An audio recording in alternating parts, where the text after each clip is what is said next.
Podcast, episode 216. My name is Hagen. That is Brett. As always, brought to you guys by Chinook Seedery. Make sure to use the code SKIPPERSU for 10% discount. Get your seeds. We love them. Go check them out. Also, go check out Stash Holder. We talked about it last couple episodes. Jude came on here last week to talk about it. He wrote a blog about it. If you want to learn more about it, go read that. Go check out the website. It's pretty cool. It's still in some testing phases. So if there's any issues, go let them know, but go check it out. And then also, too, obviously, today's the anniversary of September 11th. So prayers to the families and everyone who was involved in that. Obviously, it was a big moment for our country, a very special day in our country as well. So thoughts and prayers go out to that in a special day in our country. In doing that, let's just dive into this now. I mean, we have the title in here, the 50 home run, who's going to reach it this year.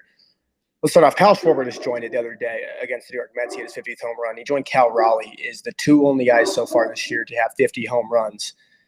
Now that they're in there, the guys that are close right now, Shohei Ohtani's at 48, Eugenio Suarez is at 45, and Aaron Judge is at 44. This could be the first time we get the first ever MLB season where we have five guys that hit 50 home runs.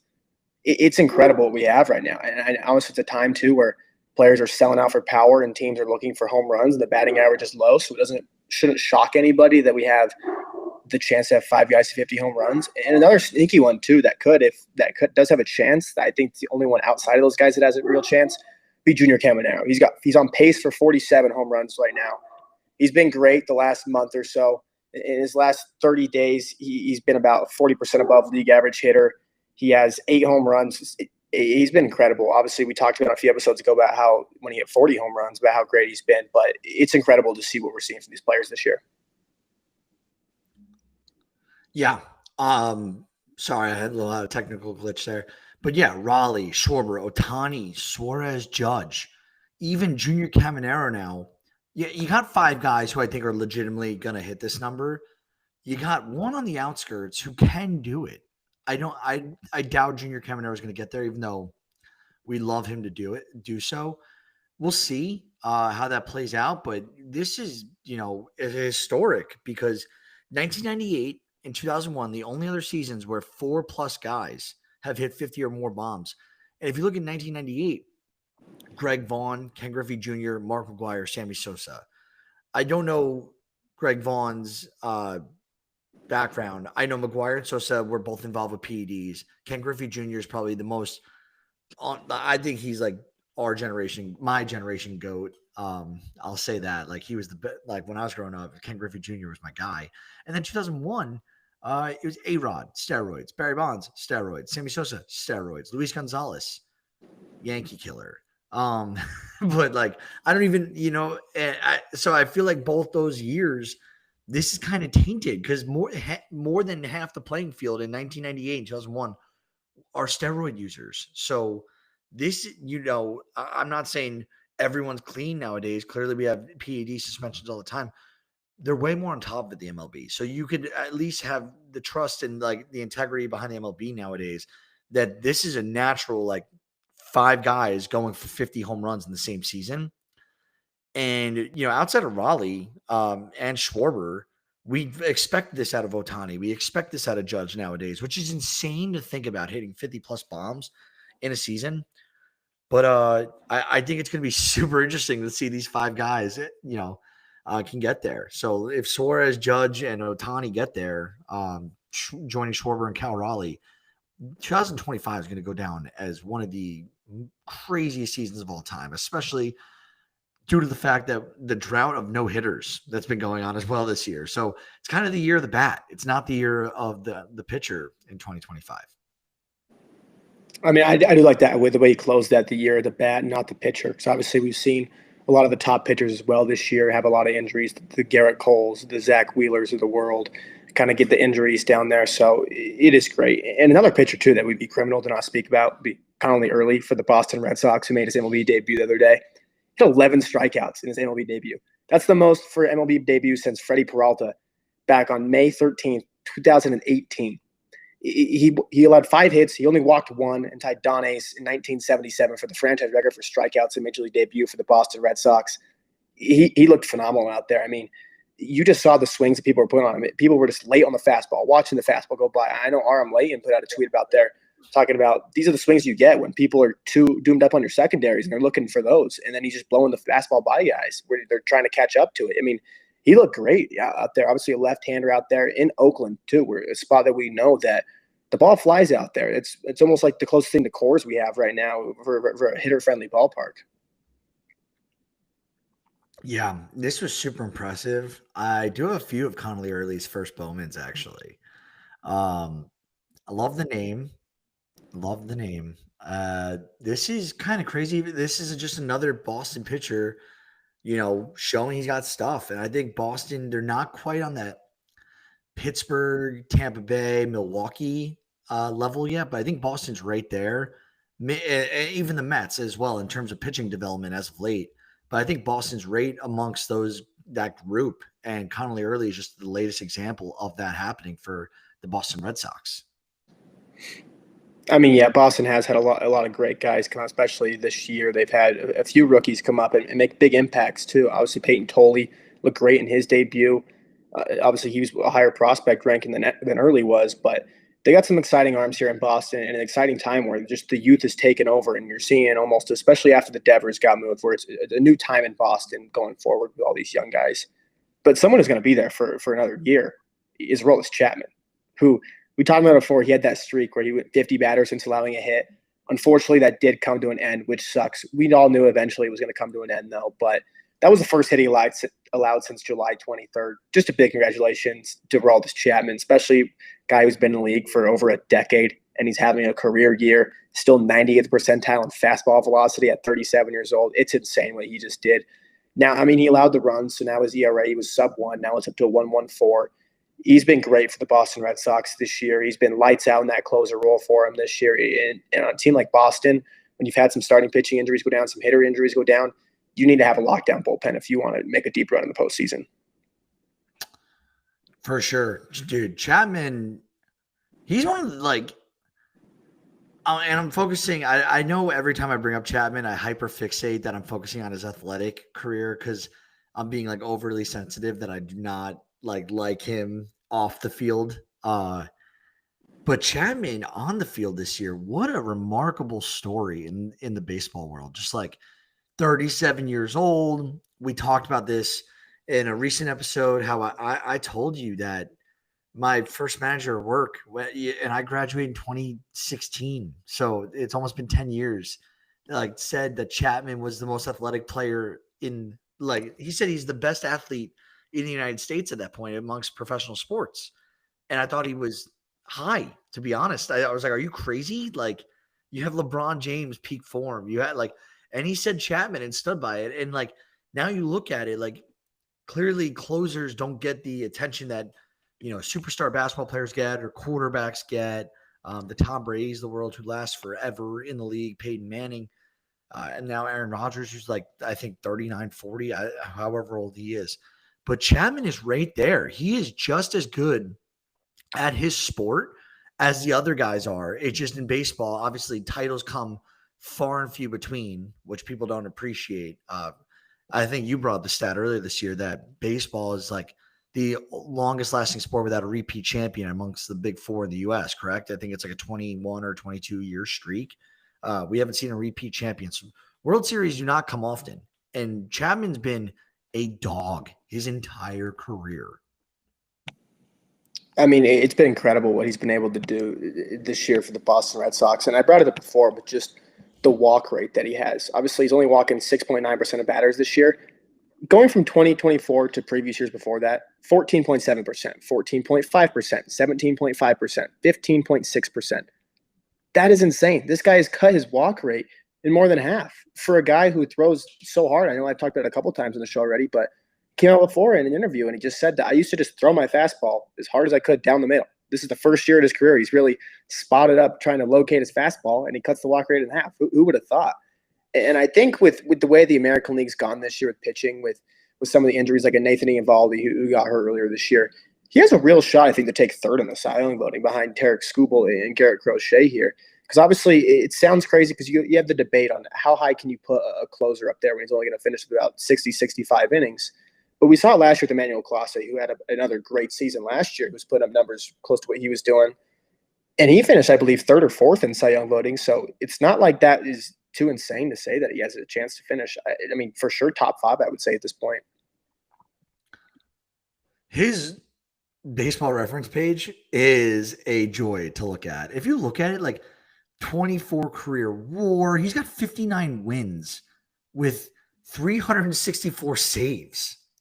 That's like, and like he's obviously the Hall of Very Good. I don't like, even for a reliever, starter, turn reliever, I don't think he has enough counting stats to get there. But the guy, he's got 8 All-Star appearances. He's got 2 World Series rings. He's finished top 8 in Cy Young voting before, and that was when he was with the Reds as a 24-year-old starter. He finished MVP 12 that year back in 2012 when he did that. And like, he hasn't had Cy Young votes since. I totally agree. I don't think he should win the Cy Young, but like, I don't know. Tarek Skubal has also been so good where he might deserve a unanimous Cy Young. But like Chapman, it just, he has been that good that we're at least having the conversation about getting, a Cy Young vote here. For sure. And at least it will be known that he is going to be the highest Cy Young placer for the National League or the American League for a reliever this year from what he's done. And let's rush it over to the other side of the country here for the San Francisco Giants. Obviously, shortstop Willy Adames lead the ink to a long-term contract this offseason. He became the first Giant with 28 or more home runs in the team's first 145 games since 2007, Barry Bonds.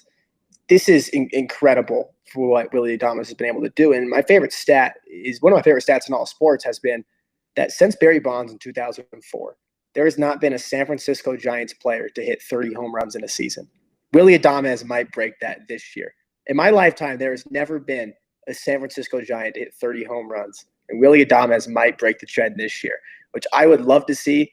But I also do love this stat and how long it's been going for. It's kind of one of my favorite ones to track every single year.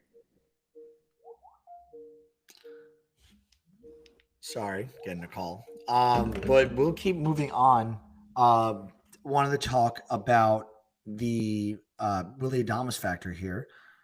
Dude, I can't believe he's the first Giant with 28 home runs since Bonds. That's kind of crazy to think about. Like, back in 2007, it's almost been 20 years since the Giants had 28 plus home runs. That's absurd. I mean, it's insane. I mean, I get the ballpark is very tough. I mean, there's been, I believe, 2 now this year, unicorn home runs in Oracle Park. One the other night, actually, from Rafael Devers, where, I mean, a reverse unicorn, where it would be a home run in every single ballpark except the one it was in. Obviously, if you hit the top of the wall in that right center field, you can hit it there. So obviously, it's hard with the ballpark there too. Some of the dimensions, it's hard to get some home runs out of there, but it's still crazy that you wouldn't at least get 30 home runs because they've had a lot of good hitters too in the San Francisco Giants over the years.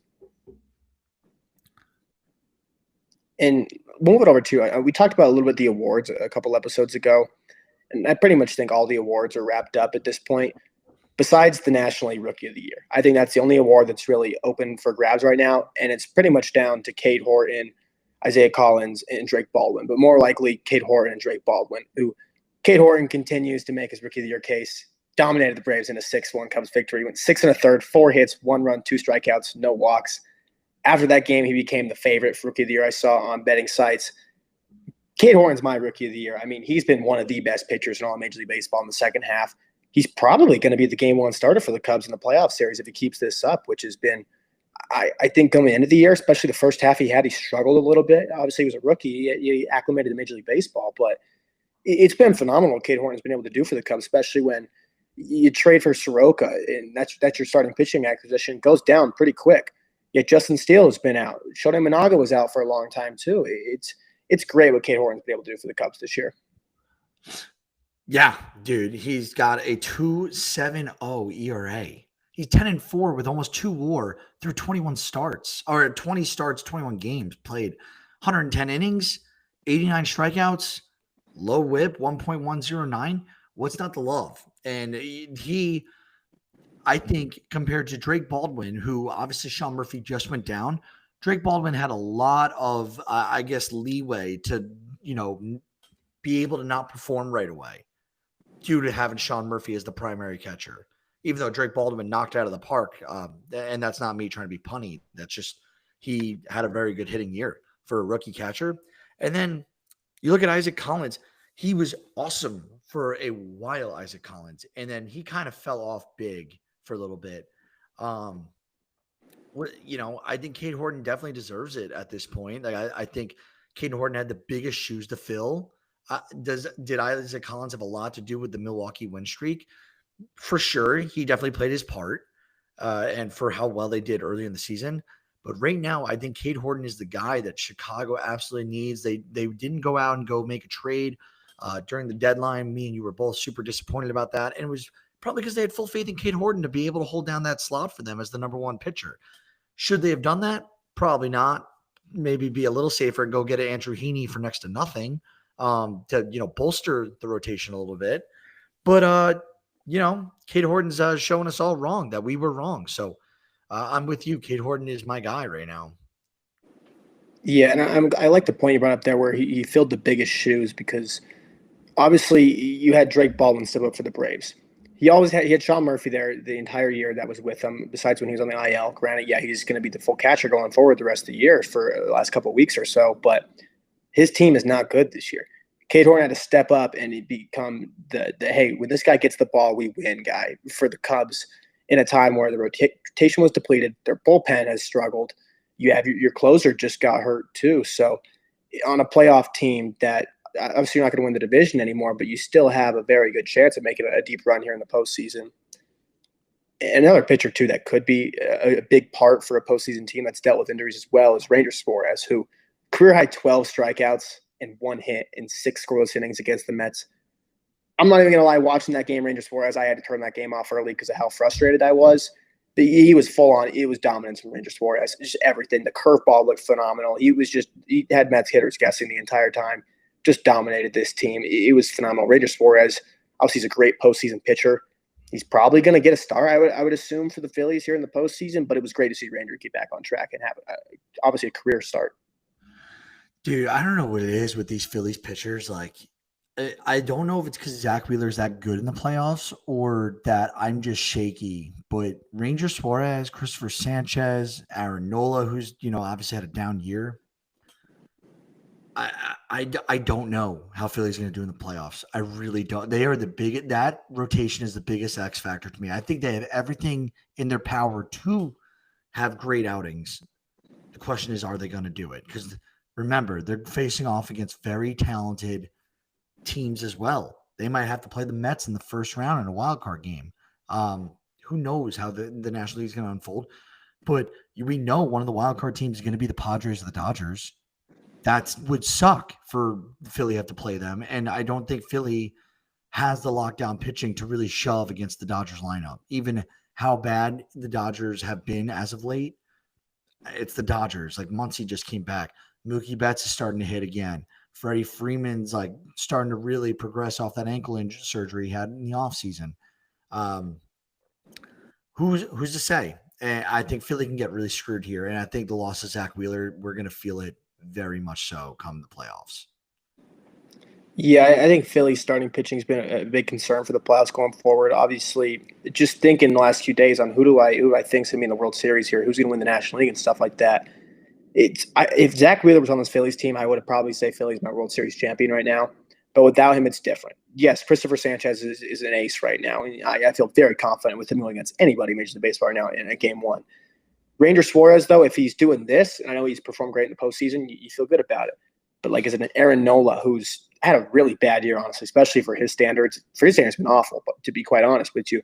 But then he goes out and he has a great start against the Mets. So was that just he caught the Mets at a bad time, or is that Aaron Nola starting to heat up right in the perfect time? So it's going to be interesting to tell here and see how these Phillies pitchers, especially the starters, do these last 15 games are left or so, and see how they do going into the postseason, because that rotation is going to be a big X factor on how I feel about this team. Yeah, and like last thing about Philly, you don't think they're going to bring in Painter for a playoff? Like I feel like Painter is the guy that we're all hoping is going to be like the next stud pitcher in the league, but I feel like deploying him in the playoffs is kind of like not a way you want to do with that type of prospect. What are your thoughts around that? I think if they would have brought Painter up, I think it would have been earlier, before even like the September 1st deadline, or maybe a little bit before that. That's when I would have thought they would have brought him up. So I wouldn't think, at least at this point for sure, I wouldn't think they could bring him up as a starter. Obviously, I don't think he's even eligible for the postseason roster. Correct me if I'm wrong, but I think if you do bring him up at this point, it's just to be almost like the Corbin Burns when he first came up, where you're bringing him up to pitch out of the bullpen. You're not bringing him to make starts for you. Yeah. I don't know. I'm super excited to see Andrew Painter pitch though. I'm very excited to see him on the big league level. I mean, someone that we're also very excited to watch day in and day out, especially you, Aaron Judge. Talked about the other day about how his home runs were he stacked up in Yankee history. He just hit his 359th career home run with the Yankees, passes Yogi Berra for 5th all-time in Yankee history. This guy is becoming an all-time Yankee great. I said a few months ago that he is the most talented player to ever play for the New York Yankees. Not obviously the best, isn't the counting stats, all that. But Aaron Judge is going to go down as one of the best Yankees of all time, championship or not, in my opinion. Dude, I'm not even going to comment on the home runs because I have a piece coming out.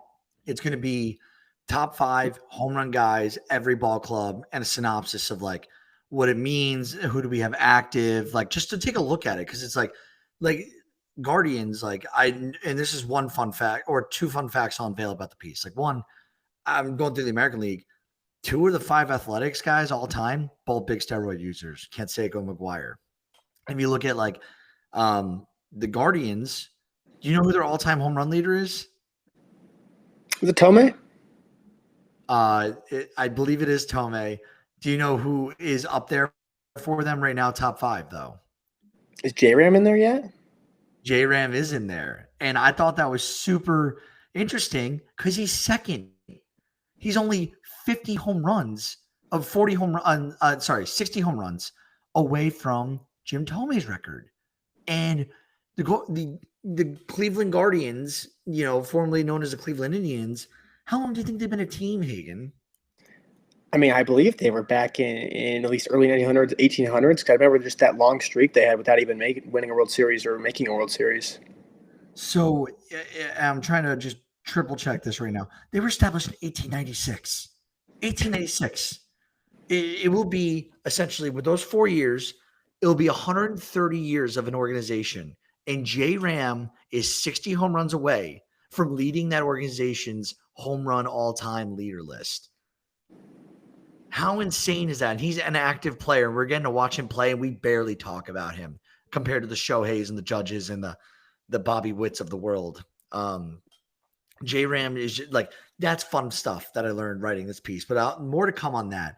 Let's focus on Judge though for one more minute. And my big takeaway with this is with Aaron Judge, how you just said he's going to be one of the all-time Yankee greats in terms of home runs and just overall awesomeness. Dude, Judge is that good right now that I immediately I'm thinking DiMaggio, Gehrig, Mantle, Ruth. I don't even think Jeter. I don't even think Bernie Williams. I don't even think A-Rod. I go straight to Judge and then those guys, which is insane. I know Alex Rodriguez has a troubled history, but you know what I'm saying? I don't think Don Mattingly. I just go straight to Aaron Judge, and he's with those, the old guys of this team, the old guard, we'll call them. But he's something special. We had a whole debate. Go listen to it a few episodes ago about where we think Judge will end and if he'll hit 500 or not. Yeah, and then some other history that we just had the other day was the Pittsburgh Pirates, who have been around for 144 years as a team. There's only been 8 players to strike out 200 batters in a season. Ed Morris had the 2 top seasons back in the 19th century. Bob Veal accomplished this 4 times in the 1960s. In the 21st century, Oliver Perez, Mitch Keller, A.J. Burnett, Francisco Liriano, and Garrett Cole all had a year with at least 200 strikeouts. And on Wednesday night, Paul Skeens joined that by getting his 200th strikeout of the year, striking out Kobe Mayo in the 3rd inning. I think everybody saw this coming this year. I don't think anybody – I think it'd be crazier for him to get less than 200 strikeouts than it would be for him to get 300 strikeouts, honestly, at this point in his career for how dominant Paul Skeens is. And this is coming into a year, too, where he's not striking out batters as much as good as a rate as he was last year, I believe. It's just incredible, Paul Skeens. I mean, this doesn't surprise me one bit. I think you can As long as Paul Skeens is healthy, you can mark him down for at least 200 strikeouts a season. And what he's shown us so far, you can mark him down for a 2 ERA at most. It's been incredible what Paul Skeens is doing. We can't talk about it enough about how he's genuinely the best pitching start to a career, you could arguably say, ever. You could probably say the best in the last 50 years. It's just incredible what Paul Skeens is doing. Yeah, I'm so glad I got his autograph. I feel like I say that every episode. That should show you how happy I am to have his autograph. I have all these great Hall of Famers up here. Paul Skeens, no Cy Youngs, no World Series, probably none coming for a long time unless he abandoned ship, which he probably should. But all the Hall of Fame autographs, the Mantles, the Hank Aaron's, I care about the Paul Skeens autograph. That's the one I care. Like, that's the one that, like, I will be buried in the grave with it. I mean, I can't blame you for that one bit. And a question I had about Paul Skeens, I posted this in Skipper's U chat about a couple months ago. It was around the All-Star game. And I said, if Paul Skeens, like, bearing injury, if he's healthy, how many years in his career does it take him to not be an All-Star? I don't know what you would say there. At least 10 years, the way he's looking right now. I know it's hard to say that about someone in the future because obviously if he gets Tommy John, that can change and everything like that. But if he's healthy, I don't see why he would never not be an All-Star. Dude, yeah. Like, last year's a rookie, 5.9 WAR. This year, 7.3, and the year's not done. He's got 21 wins across the last 2 years with the Pirates. Do you know how many wins the Pirates have had the last 2 years? I'm kind of got to be very, very low. This year, they're 64 and 83. So with that being said, Paul Skeens, out of their 64 wins, Paul Skeens been a part of 10 of them. Like, he's accredited for 10 of them. If we look at last year, the Pirates won 76 games. Paul Skeens, who came up, remember, later in the season, had 11 freaking wins. And he came up May, maybe even like beginning of June. Absurd. I absolutely agree. Unless pending health, he's going to be an All-Star every year of his career. I mean, yeah, I just don't see when the downfall is going to happen here, but barring a complete injury to his shoulder or his arm, whatever it is, because he does everything well. I mean, he's just doesn't walk guys that much. He strikes people out. He can make you put the ball in play if he needs to. He throws 100 miles an hour. He has 6 or 7 pitches, whatever he has out there. But it's just incredible, and he's one of the best pitchers that I've honestly ever seen in my eyes. Now we'll get into some news and injuries now. We got Kyle Tucker. Unfortunately, he just got placed in the 10-day IL for the Chicago Cubs, retroactive to September 6th due to a strained left calf. This will mark Tucker's first IL stint since joining the Cubs, and it's probably going to be an abundance of caution. The Cubs do not have much to play for except just the positioning of the wild card in his absence, which they do have a good lead to on the Mets and the Padres, but more so the Padres. So you expect to get Willie Castro and Seiya Suzuki to get some right field duties out there. I would assume, I know Seiya Suzuki's been struggling a little bit recently, but Willie Castro, that's what you bring a guy in like this for. He's a utility, can play pretty much anywhere. So it'll be good to see them get some playing time, but hopefully he'll be back in the postseason. Everything's fine with him. Arizona, when x-rays showed there was no significant damage to Ketel Marte, the veteran second baseman in the bottom of the 7th due to a right foot contusion that he suffered after he fouled the ball off his foot.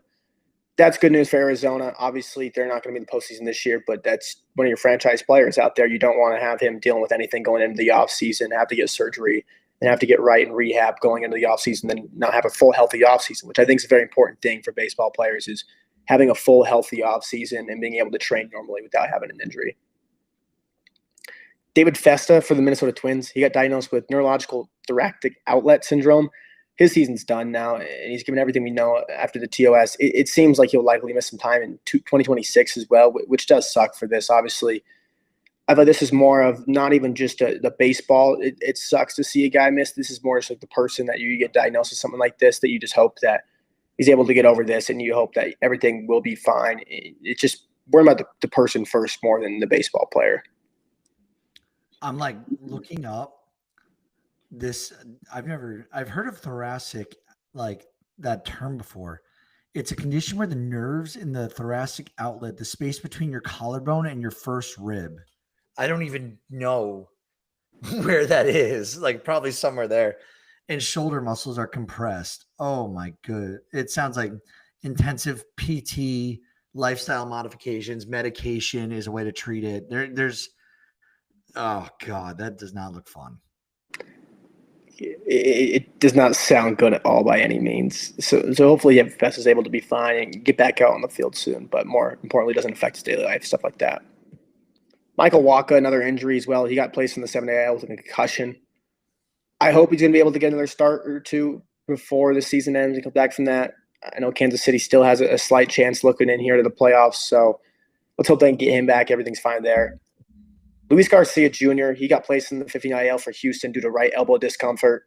Neither of you like the sound of that. We always don't like the right elbow inflammation, discomfort. He also just came off the IL a week ago after losing all of 2024 due to setbacks in Tommy John in 2023. This sucks especially because you miss all of 2024 due to Tommy John surgery. You come back, and then a week later you go on the IL to right elbow discomfort. That's just not a good sign at all, and you just hope that nothing was wrong with the elbow because, I mean, if you have Tommy John and you come back and you pitch for a week in the big leagues and in your rehab and stuff like that, you didn't get that many miles on your arms after the TJ. And if you have to go out and get another Tommy John again, that could be career-altering, career-ending, honestly. Yeah, it's scary stuff. I don't like to hear that at all. Another big injury, too. St. Louis Cardinals, Mason Wynn. He has a torn meniscus in his right knee, but the Cardinals are having to play through it for the remainder of the season. He apparently has had the tear for months now, which may explain his below average offensive numbers since June. I do not like this at all. Obviously, the injuries suck, yes. Why the hell is Mason Wynn still playing? You're the St. Louis Cardinals. What the hell are you guys playing for? You guys have been out of it for months now. If he has a torn meniscus, get him off the field. I don't care if he can still physically go out there and play every single day. Let him get healthy for next season. I know you're probably looking to rebuild going into next year with the new changes in the management and everything like that, but why are you having your star shortstop play through an injury? I get you probably going to go out there just to go win the Platinum Glove. Like, I don't really know what it is. Is it just to accumulate stats, stuff like that? I don't know what it is. I think if a player is hurt, you should probably not be playing, especially a torn meniscus in your knee or how severe it is or not. Yeah, I always wonder, like, how if they, like, I don't know how it works professionally. Clearly, I've never worked in a pro organization, but like, guys, I'm sure don't open their mouths as well at the same time. I don't want to put all the blame on it, but like maybe Mason Wynn didn't like explain what he's dealing with or what have you. It could be both faulty behavior on Wynn and the organization, but who knows? This is just really shitty because Mason Wynn's a super talented young player, like you just said.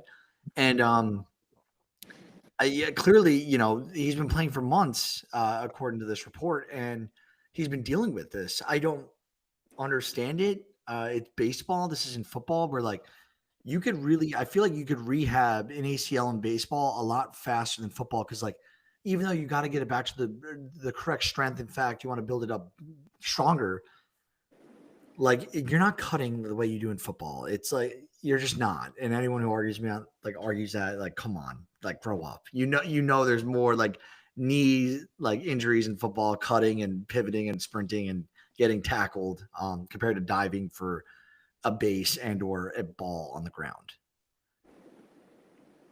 Yeah, I mean, the only reason I could see Mason Wynn's side of it, like obviously I don't want them playing if you're hurt, especially something like this that can get worse, honestly, playing if you move your knee the wrong way or something like that, is if Mason Wynn is trying to play through this, like you said, if he kind of kept it low of the team for a little bit or whatever, because I get to that players, especially when you're still in arbitration or pre-arbit, in his case here, that you haven't made it yet in the big leagues. You don't have a future guaranteed financially. At this point, if his career ends, he's going to have to go get a real job. He's not set financially for life. So I can see his reasoning. The only way I would see it is if I'm trying to go play out there, get my stats up. So when I do go to arbitration, I can use that to my advantage. Because when you go to arbitration, these teams would use that against you saying, oh, okay, no, you missed 3 months of playing time because you got hurt here. Where it's like, I don't care that you got hurt. You missed 3 months of playing time. That means why should we give you this contract when you deserve this instead? So I can see him just saying, hey, I want to go play out there. I want to do that. That's the only reason why I can see him playing through something like that. Yeah, for sure. And finally, the last bit of news and notes here, probably the most sensitive and the most, just like how is this still happening at the major league level? So Detroit, a couple of Tigers employees are accused of misconduct towards women. At least 8 men employed by the Detroit Tigers. So this isn't just one or two guys. This is 8 men are accused of misconduct towards women since 2023, including 4 VPs and 2 other high-ranking employees of the ball club. So this is led by an investigation that the Athletic found. Hagen, what are your thoughts on? I don't want to say what are your thoughts on this. This is terrible. It's more of just like how, I guess, discussion, like how is this happening at a enterprise level, with multiple people in the same enterprise? I think that's the better way to ask it is how is this happening, especially when we're at a point now in baseball where we're getting more women involved in the game now. We talked about it about a month or so ago, how we have female GMs that we've had in the past. We have female coaches now, the female umpires, stuff like that.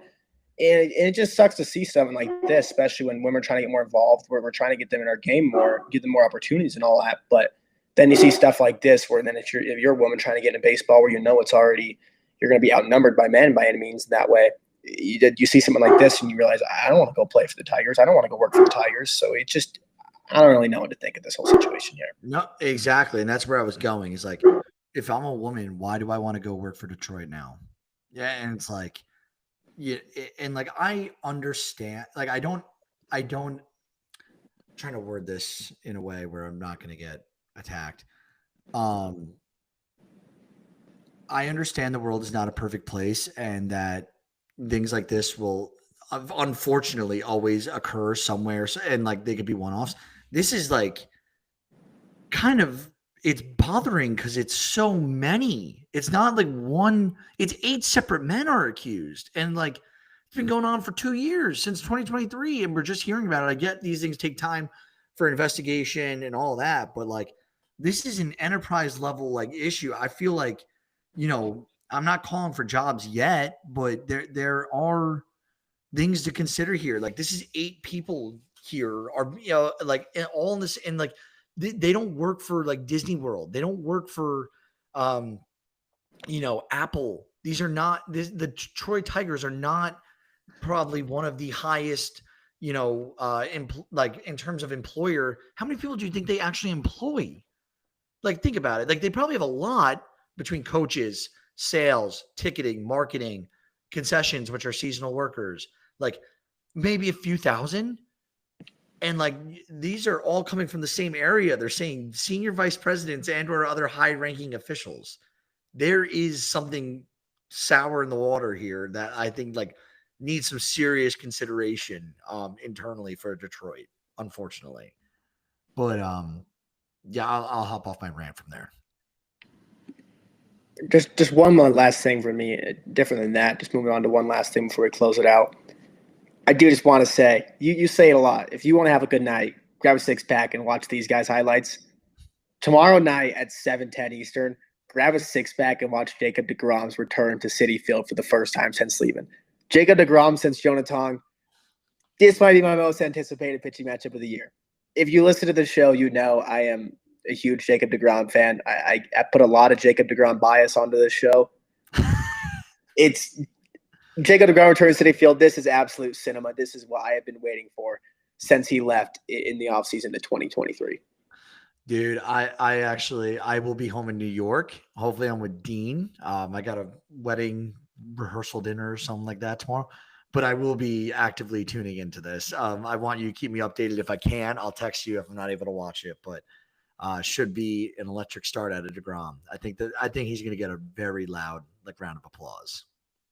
He should be. I know Mets fans have been upset with the way he left, but I've always said I think Jacob deGrom eventually at one point in his career deserves to get the number 48 retired just for what he did for this franchise. I know he was hurt for a long time, but just peak-wise, he was incredible. So this is going to be a very special moment to see him return to Citi Field that I've waited for multiple years. Were Mets fans upset with him? Yeah, I floated the idea in the offseason last year to retire number 48, and I got like 80% no's saying, screw this guy. He left us. He didn't want to be here, and I was astonished when I saw it. I did not know what to believe. I thought that was insane. He got his bag, dude. I feel like, and there were Met fans as well. Like, Oh, I don't know. He's had whatever amount of Tommy Johns. Like they were definitely cautious people, but like four-time All-Star for New York. He has what has he got? Two Cy Youngs, five-time All-Star overall, Rookie of the Year. He's got an ERA title. The Mets. Yeah, I hate to point fun, but didn't the Mets trade Tom Seaver away twice? You can't like. I feel like Mets fans cannot complain about a pitcher going to get his, and they trade away Tom Seaver twice. Especially a pitcher that has had injury issues in the past, and only one team offered him a 5-year contract of $30 million a year. How do you not turn that down when you're a guy who could not stay healthy? Well, by the way, was it twice that they traded him? I know once for sure. I do not. He was traded to the Reds once. I'm looking at his trades and transactions as we speak before I speak out of my butt. So yeah, traded by New York Mets to Cincinnati. Traded. Well, no, it was one time. It was one time. I apologize. Either way, your point still stands, though. They let him walk twice because then he was selected by the White Sox from the Mets in the player compensation draft in January of 1984. So that's what it was. Okay. I wasn't totally off. Either way, go watch that DeGrom start. It's going to be correct. All right. Well, I think that's it from us. Thank you for listening.